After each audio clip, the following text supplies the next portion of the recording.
Mana tepuk tangannya dari Garut? Masya Allah, terima kasih banyak. Juga jamaah Islam itu di rumah yang dirahmati Allah. Masih di tema kita yang luar biasa hari ini. Ya Allah, suamiku super manja. Nah, kita lanjut lagi ya. Sebelum nanti kita mendengarkan kembali tausiah dari guru-guru kita lihat lagi sebuah video tayangan tentang suami anti patriarki. Tahu nggak patriarki, Bu?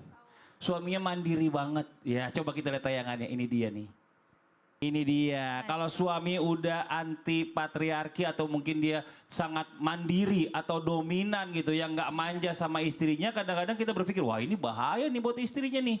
Nah bahayanya kenapa? Wah ada deh pokoknya nanti dijelaskan sama bunda gitu ya. Tapi di sisi lain, istri juga kan nggak mau juga kalau suaminya terlalu manja. Nah ini serba salah, dilematis nih bunda nih. Harusnya bagaimana mau penjelasannya? Silakan bunda. Tepuk tangan buat Bunda Tuti. Terima kasih. Bismillahirrahmanirrahim. Mohon izin guru kami semuanya. Bunda yang tercinta di studio maupun yang di rumah, mudah-mudahan ilmu hari ini itu bisa menambah wawasan kita. Pertama, suami itu ada juga yang mandirinya terlalu berlebihan. Ya, ada yang manja tapi ini sebaliknya nih. Kebalikannya, bukan yang manja tapi apa-apa dikerjakan sendiri. Apa-apa dilakukan sendiri. Sampai seorang istri itu merasa ini suami saya kok tidak butuh saya ya. Nah, biasanya kalau suaminya manja itu pengen diambilin, kopi pengen dibikinin misalkan. Ini mah enggak, nyuci baju bisa, nyetrika bisa.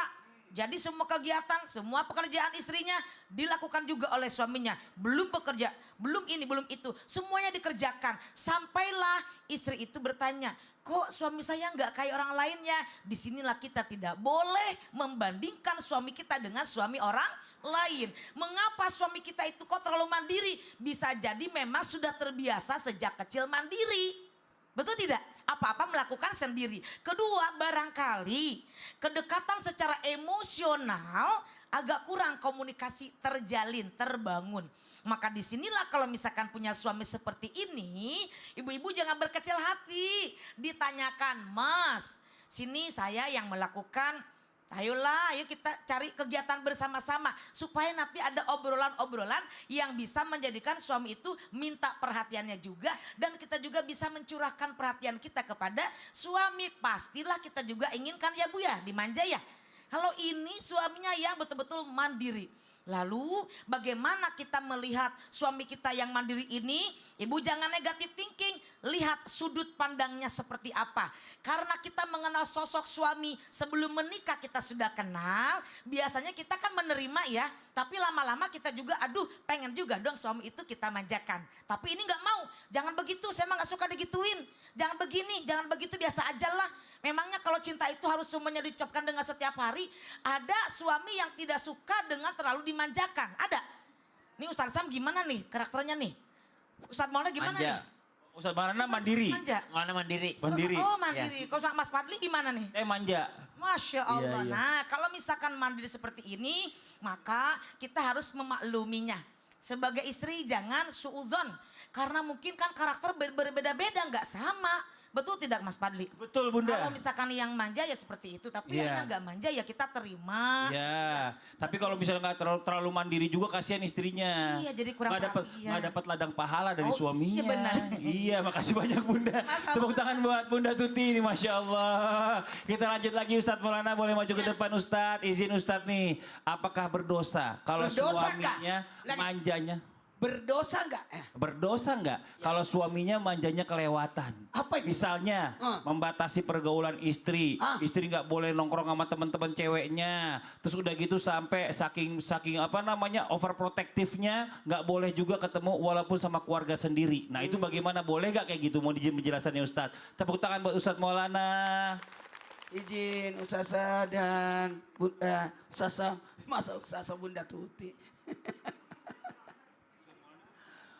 Buat kita semua, berdosa enggak kalau ada suami super manja, manjanya kelewatan, sampai apa-apa istri semua, sampai istri enggak bisa kemana-mana, sampai istri tidak bisa keluar, dilarang kemana-mana.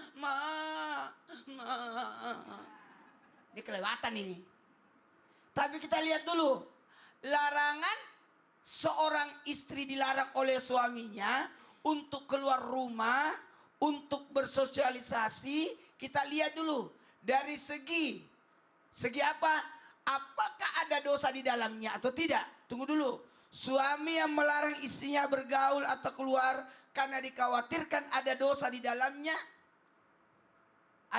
dalamnya, itu aman. Karena mencegah dosa. Jangan sampai kalau istriku keluar, nanti dia ada apa-apa. Karena tanggung jawab suami ada pada memimpin istri, mendidik istri, menjaga istri dari apinya neraka. Betul tidak, Bu? Ibu kalau dilarang keluar karena ada bahaya di luar, senang nggak? Senang. Tapi kalau dilarang keluar tapi ada masalah, sesuatu yang menyenangkan, pasti Ibu marah.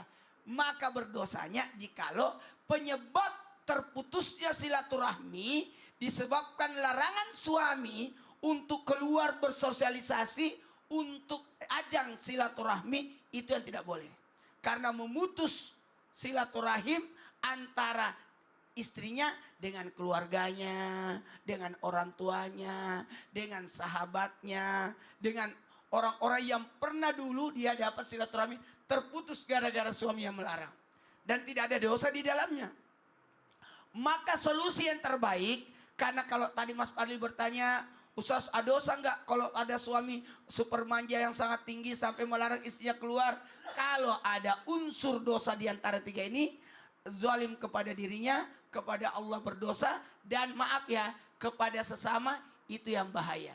Jamaah, maka harus memberikan pemahaman. 1, 2, 3. Pemahaman. Pahamkan suami. Karena mohon maaf, suami itu Allah ciptakan memiliki sifat tanggung jawab. Kalau wanita Allah ciptakan dengan penuh sifat kasih sayangnya. Maka kalau sifat tanggung jawab yang ditujukan kepada istrinya itu aman. Tapi kalau sifat Overprotective. ya overprotective, Berlebihan sampai istri putus silaturahmi dengan keluarganya, itu yang membahayakan. Nauzubillah. Karena tidak selamanya istri dan suami itu bersatu. Benar. Karena akan dipisahkan dengan maut. Bener. Makasih banyak Ustadz Maulana. Tepuk tangan buat Ustadz Maulana. Kita lanjut lagi buat jamaah Islam yang dirahmati Allah. Waktunya kita kasih kesempatan sama jamaah untuk bertanya sama guru-guru kita. Tapi sebelumnya kita kembali dulu ke segmen Tanya Dong Ustadz. Kami semua tanya dong Ustadz. Oke, yang mau bertanya boleh silakan angkat tangannya.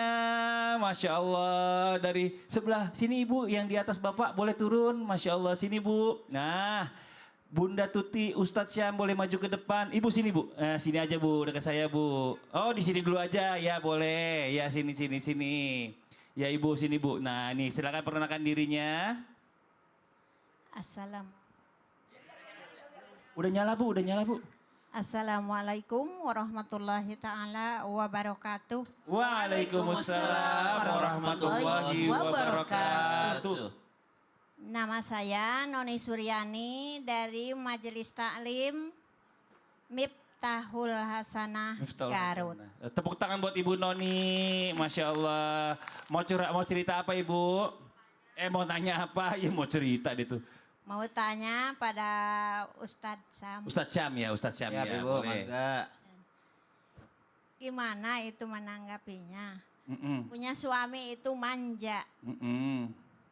Kalau ada kemauan gitu, aku suka agak capek menolak. Ya Allah. Awas lo kalau menolak dilaknat malaikat lo Oh Mi. ya Allah, saya paham itu maksudnya. Tarumi dilaknat malaikat. Ya. Itu gimana itu? Pernah digituin, Bu? Iya, iya, dilaknat malaikat tuh Mi. Iya, makanya suami juga harus lihat-lihat. Jangan sampai masuk angin istrinya juga ya. Iya, itu Kan aja. capek nolak ya Allah, itu capek nolak. Iya. Gitu. Itu aja Ibu. Iya. Iya. Terima Ini kasih. capek nolaknya apa capek nerima? Capek, lagi capek. Oh, lagi Karena capek. nolak itu. Oh, siap. Lagi capek. Iya. Kalau nggak capek, nggak nolak ya Bu. Iya. Iya.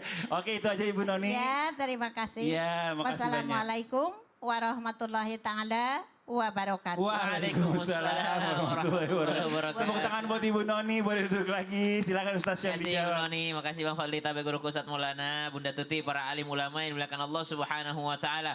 Ada suami yang suka pakai dalil la'anat hal malaika hatta tusbiha. Wah, kamu kalau nolak dilaknat sama malaikat sampai subuh. Subhanallah. Kenapa subuh, Bu?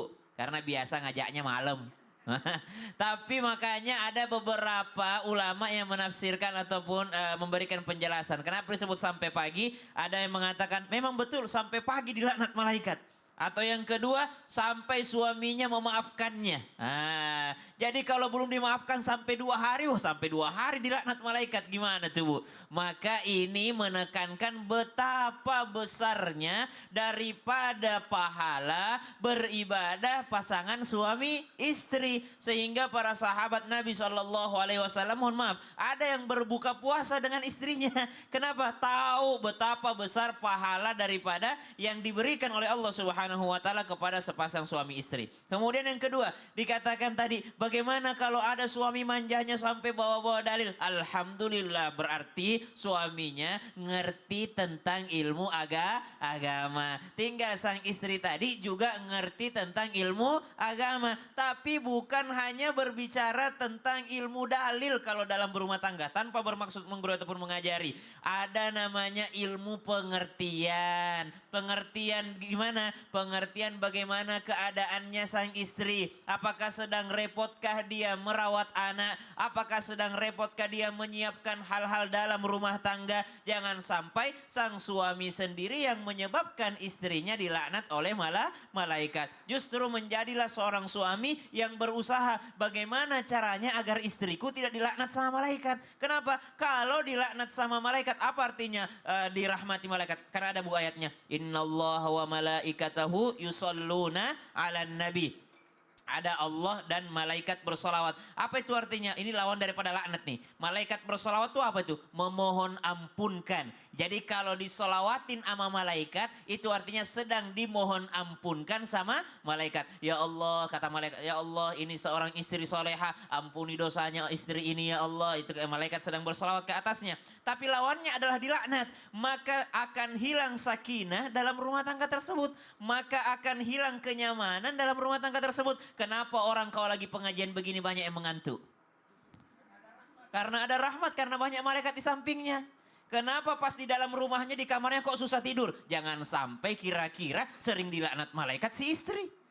Maka malaikat rahmat pun menjauh, subhanallah. Maka kenyamanan itu bisa hilang. Maka janganlah menjadi laki-laki yang menjadi penyebab istrimu dilaknat oleh malaikat. Alhamdulillah. Pengennya diri kita dan pasangan kita itu selalu diselawatin sama malaikat atau diminta ampunkan sama malaikat. Masya Allah. Jadi kalau istri malam tidur nyenyak berarti malaikat rahmat lagi ada di situ ya. Iya. Wah, malaikat Jangan undang ridho. malaikat laknat dengan Iya, orang nauzubillah. malah diajakin. Nauzubillah. Iya. Makasih banyak Ustaz Syam. Tepuk tangan buat Ustaz Syam. Masya Allah buat jamaah Islam itu yang ada di rumah yang dirahmati Allah. Masya Allah luar biasa banget tema kita hari ini. Nanti kita akan lanjutkan lagi pembahasan kita. Buat yang di rumah sama-sama yuk kita saksikan terlebih dahulu Indonesia Raya. Ya masih di Islam itu indah. Waktunya sekarang kita mau kasih kesempatan kembali jamaah buat curhat. Tapi sebelumnya ya kita masuk dulu ke segmen Curhat Dong Ustadz. Iya kami curhat. Dan kebetulan sudah ada ibu, siapa ibu ini namanya? Ibu Dede. Silakan ibu perkenalkan dirinya. Bismillahirrahmanirrahim. Bismillahirrahmanirrahim. Assalamualaikum warahmatullahi wabarakatuh. Waalaikumsalam warahmatullahi wabarakatuh. Nama saya Ibu Dede Rosmiati dari Majelis Taklim Nurul Hasanah Garut. Tepuk tangan buat Ibu Dede. Mau curhat apa ibu punten? Mau curhat. Ibu punya suami, Ya, hidup sekarang udah nggak ada. ya. Kalau misalkan mau makan, mau dilayanin, misalkan harus ditungguin, Ya, gitu, nggak ya, ya. makan. Kalau habis itu nggak mau ngambil sendiri, papa mau dilayani sampai habis, nggak boleh mau ditungguin. Nggak boleh beranjak, Ya, ya. gitu. Oh iya. Itu hukumnya apa? Terus sekarang suami masih ada? Nggak ada, udah satu tahun setengah. udah nggak ada, jadi suka ingat. Ibu suka doain suami? Iya, suka. Sampai nggak kira-kira doanya? Nyampe. Nyampe. Ibu bingung, ibu bingung ya. Ya Allah, Iya, iya, iya. setia sekali. Oke. Ya gitu. Kalau misalkan mandi, Oh, Masya Allah. Siapin kalau segalanya. makan harus ditungguin Iya, sampai iya. habis. Ibu mic-nya jangan di samping. Ibu jangan Iya. ditinggal Iya, mic-nya, Bu. takutnya disangkanya ini obor sama ibu. Masya Allah. Iya. Iya, biasa ya Mas Fadli. Iya. Oke, iya. Coba kita minta coba guru-guru kita menjawab ya. Coba dari Bunda Tuti dulu silakan. Bunda, Bapak sudah almarhum, Ya. tetapi selalu mengenang kebaikan-kebaikannya, kebersamaan dan kemanjaannya. Nah ini Bunda kan kangen ya. Kalau kangen berarti didoakan. Ya. Tadi Ibu mengingat kalau mandi ingin disiapkan. Sekarang Ibu sudah tidak melakukan lagi kan? Ya. Tetapi Ibu suka ingat gitu ya. Ibu setiap Ibu kangen sama almarhum suami, Ibu berdoa kepada Allah ya. Kemudian Ibu bacakan surah Al-Fatihah. Kalau Ibu lagi baca Al-Quran, ya Allah mudah-mudahan almarhum suami saya di alam kuburnya terang ya. Kemudian Ibu juga jangan sampai melupakan jasa baik Bapak. Nah sekarang Ibu tidak ada Bapak lagi, masih bisakah Ibu bertemu dengan Bapak dalam mimpi gitu maksudnya ya? Nah, Ibu ingin bertemu dengan Bapak dalam mimpi. Ya. Nah, mudah-mudahan Ibu akan selalu berada dalam lindungan Allah Subhanahu wa taala. Nanti Ibu kalau lagi mau bermimpi, ya Allah saya ingin ketemu dengan suami, bisa apa enggak? Bisa, mudah-mudahan bisa bermimpi dengan berdoa ya. Kalau banyak doa insya Allah. Kalau orang yang sudah meninggal dunia kan tinggal dikenang kebaikannya ya Bu ya. Maka doakanlah semoga Bapak di alam kuburnya selalu dalam rahmat Allah. Diampunkan dosa-dosanya. Kenangan-kenangan bersama Bapak, kemanjaan-kemanjaan itu adalah menjadi kenangan buat Ibu ya. Ustaz Sam boleh ditambahin? Kalau ada orang dikasih mimpi bertemu dengan almarhum orang yang dicintainya, itu berarti Allah tahu kalau dia habis mimpi dia senang. Tapi kalau ada orang belum dikasih mimpi ketemu dengan almarhum orang yang dicintainya, itu Allah tahu bahwa orang ini kalau dikasih mimpi bangunnya tambah sedih. Karena tambah kangen lagi habis ketemu dalam mimpi, subhanallah. Jadi alih-alih berdoa minta ketemu di mimpi, berdoalah minta ketemu di surga. Ya, Berdoalah untuk bersama lagi di surga. Tapi insya Allah kalau sudah di surga udah nggak ngerepotin itu, Bu. Amin. Udah nggak minta ini segala macam. Lagian kalau ada seorang suami pengen ditungguin pas lagi makan, alhamdulillah. Karena itu sunnah Nabi SAW. Nabi sepiring berdua. Nabi SAW gelas dicari bekasnya istrinya, baru itu yang diminum oleh Nabi SAW. Nabi SAW sepiring berdua, segelas berdua, sama-sama ketika habis makan mencari barokahnya. Bahkan jangankan dengan istri, Nabi menyarankan kita makan berjamaah. Kenapa? Karena banyak pahala di sana. Maka jangan sampai seorang istri subhanallah karena suaminya belum pulang, makan duluan ah. Ntar daripada nungguin dia lama ntar, subhanallah. Ntar suami pulang makan lagi, pas nyuapin anak makan lagi, pas nanti ada sisa makan lagi. Beginilah hasilnya. Jadi alhamdulillah ala kulli hal, semua kalau dilihat positifnya itu insya Allah menjadi kebaikan Ibu. Ibu ndak tahu Bu, Ibu nggak bakal tahu pas di mana Ibu nemenin suami makan itu ternyata yang paling diridhoi Allah. Kita nggak pernah tahu air timba yang mana yang Ibu kasih untuk mandinya suami yang paling diridhoi sama Allah. Ibu nggak pernah tahu langkah kaki yang mana yang paling diridhoi Allah. Dan bisa jadi itu adalah surganya Ibu, pintu surganya. Coba siapa nama almarhum? Undang Sumarna. Allahumma ghfir lahu warhamhu wa'afihi wa'fu anhu. Ya Allah ampuni dosanya, jumpakan lagi ibunda dengan almarhum suaminya nanti di surgamu ya Allah. Mudah-mudahan kita semua bisa bahagia dunia wal akhirah. Nah, ada informasi menarik. Silahkan. Assalamualaikum. Waalaikumsalam, Mas. Ibu kenapa kok kelihatannya pergelangan tangannya nyeri, Bu? Iya nih, Mas. Pergelangan tangan saya nyeri dan pegel. Kemarin abis nyetrika baju, banyak banget sampai numpuk. Badan saya juga rasanya pegel semua, Mas. Nyeri otot dan sendi juga. Wah, pas banget. Saya punya solusi baru buat Ibu nih. Ini dia. Paramex nyeri otot hot cream bisa dipakai untuk redakan pegal-pegal atau nyeri otot dan nyeri sendi. Sini Bu, aku contohin ya pakainya ya. Bismillahirrahmanirrahim. Paramex nyeri otot hot cream ini bisa dipakai sebelum dan setelah olahraga atau sesudah beraktivitas berat.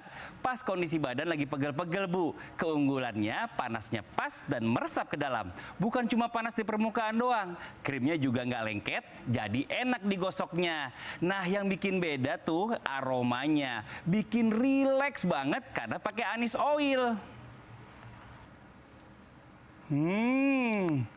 Mantap. Wah, panasnya nyaman ya Mas. Ada aromaterapi anis oilnya juga ya? Iya, Bu. Ibu cobain dulu aja di pergelangan tangan Ibu ya. Nah, nih Ibu pakai nih. Bismillah.